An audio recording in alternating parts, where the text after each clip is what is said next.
वाणी या बोलना ही नहीं बल्कि मौन में भी शक्ति होती है। यही कारण है कि धर्मों में मौन को बहुत महत्व दिया गया है। वैज्ञानिकों द्वारा भी इस बात को माना गया है कि सेहत से मौन का गहरा नाता है और इससे मानसिक शांति मिलती है। मौन से विचारों में एकाग्रता आती है और रचनात्मकता बढ़ती है। इसीलिए जितने भी साधु संत या तपस्वी हुए, सभी ने मौन रहकर और ध्यान लगाकर ही संसार के गूढ़ ज्ञानों को प्राप्त किया। हमारे जीवन में एक नहीं बल्कि बहुत सारे दुखों की वजह बोलना है, क्योंकि हमारी समस्या यही है कि हम चुप नहीं रह पाते, हमेशा कुछ ना कुछ बोलते हैं और आपके बोलने के कारण ही आधे से ज़्यादा दुख निर्मित हो जाते हैं। परिवार में गृह कलेश का कारण ही हमारा अत्यधिक बोलना है। जितनी भूख हो हम उतना भोजन ग्रहण करते हैं, जितनी ज़रूरत हो उतना ही कार्य करते हैं। मगर आपने सोचा है कि आप कितना बोलते हैं? क्या आप उतना ही बोलते हैं जितनी ज़रूरत हो, या अनावश्यक ही सारा दिन बोलते हैं? इस बारे में कभी अकेले बैठकर विचार कीजिए कि आज आपने दिन भर में कितना बोला, क्या बोला, और सबसे ज़रूरी बात, क्यों बोला। इनमें से कितनी बातें ज़रूरी थीं और कितनी व्यर्थ। मनुष्य की प्रवृत्ति ऐसी है कि वो अपने मन में चल रही बातों को दूसरों को सुनाना चाहता है और दूसरे भी आपके साथ ठीक वही व्यवहार करते हैं।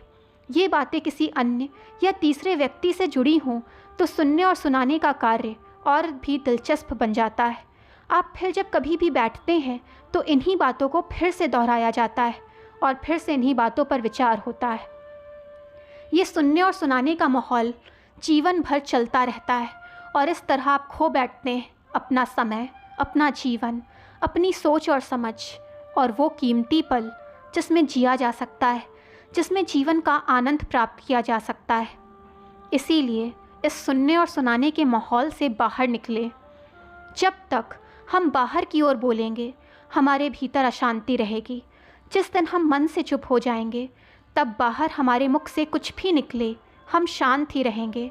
दुनिया में जितनी बुराइयां हैं, परिवार में कलेश हैं, पति पत्नी में विवाद हैं, सब बोलने के कारण ही हैं।